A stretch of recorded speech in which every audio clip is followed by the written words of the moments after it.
Hey everybody, this is just a quick video. I wanted to show you how to save yourself about 500 bucks.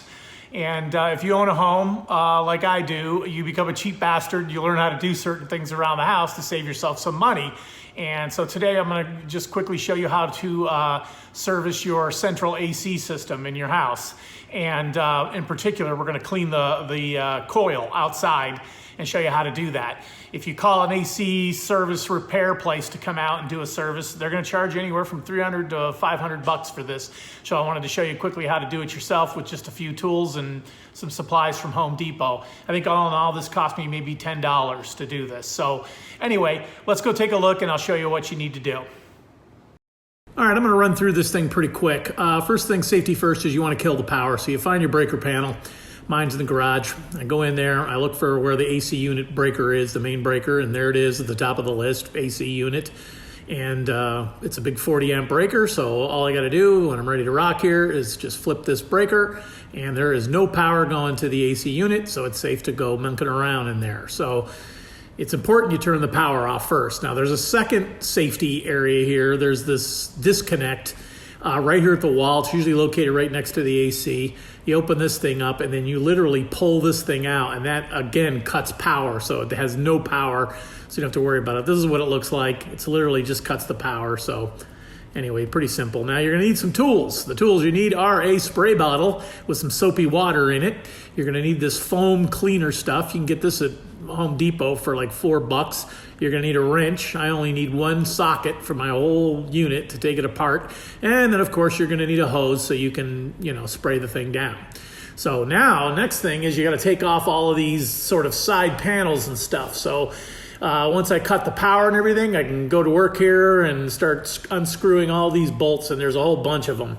There's probably, I don't know, at least 30 or 40 of them here on this unit. And I just take my little socket wrench here and I just, basically unscrew them. And, get a cup or some kind of bowl or something so you don't lose them. Last thing you want to do is drop these things in the grass, and then you can't find them, and then you're missing some, and then the thing starts rattling, and, you don't want that kind of shit. So anyway, here it is, totally disassembled. I'm going to run through this pretty quick here. You got to keep all the parts and stuff sort of separated so you know what goes where, because it's quite a few grates and stuff. And anyway, it's not like it's a big deal, but I took it apart, and this is what it looks like with all the side vents and stuff off of it. Obviously, it's very, very dirty. Here in Texas, we get a lot of like tumbleweeds blowing through and shit, so the thing gets clogged. So, I do this just before summer when I, use my AC. So when you take the top off, here's an important thing. The fan, I just leave it connected. I just cant it up there against the wall and make sure that it's, still connected. But you got to be careful you don't spray water and stuff here. So what I did was I just took a plastic bag and some gaffer's tape and basically just taped all this stuff off. So when I spray water and stuff around, I don't get any of this stuff wet and create a problem for myself. So anyway, also, if you look inside, you'll see there's all kinds of like debris, leaves and shit get in there. You got to clean all that shit out. So I just took a broom, or you can use a shop vac, and you pretty much pull that off. And now, next thing, you get the hose and you just start spraying all this big stuff off. And don't worry, the hose isn't going to hurt anything. Just don't spray it on the electronics, but it keeps basically sprayed in a downward direction. You'll get all these big chunks of spider webs and leaves and all kinds of stuff. So I do this before the foam just to get all the big stuff off. There's no point in, working twice as hard, or, you basically want to get as much of this stuff off as you can. You go all the way around the whole thing, clean it really well. Now you get your foam and you spray it all over the place. And I mean all over the place, on the inside and the outside. So you just make sure you cover everything. So as you can see here, I sprayed it all over and let it sit in there for a while, and there's more dirt coming out. You can see it just literally lifts the dirt completely out, and it just keeps coming out. So I give it, I don't know, at least 10 minutes or so, and you'll see I sprayed it on the all over on the outside and stuff here, and on the back and on the inside. So the whole thing is covered with the foam, and it's like the scrubbing bubbles. It literally pulls all that dirt and shit out. And, you can go ahead and then start, hosing it down again and get all this dirt out.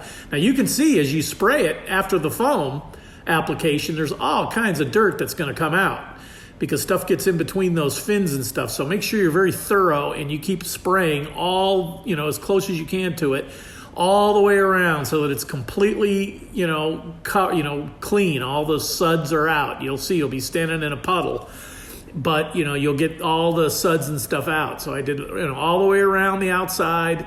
And then of course I went on the inside and cleaned the inside and stuff. So it's all clean as a whistle in there. Look at that. I haven't got all the leaves and all that stuff out.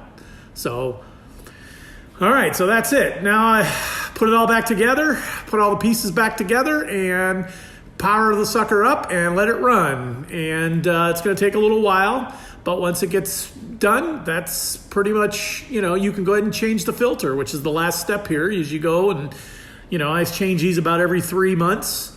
And you just get a good quality one. Go to Home Depot. You don't need to get the expensive ones. If you change them every 3 months, you don't need the expensive ones. So you go ahead and change the filter, and that's pretty much it. That's the end of the job. Okay, the last step here is to turn on the thermostat, which I did. As you can see here, I set it to 70 degrees, and it just kicked on. So I can feel that the cool air is starting to come out of the vent. So there you go, mission success. So there you go. If you want to save $500, that's how you clean your AC system coil. Like I said, it only cost me about $10 or $12 in supplies, and it took me about an hour. So anyway, I hope this video helped you, and thanks for watching. Take care.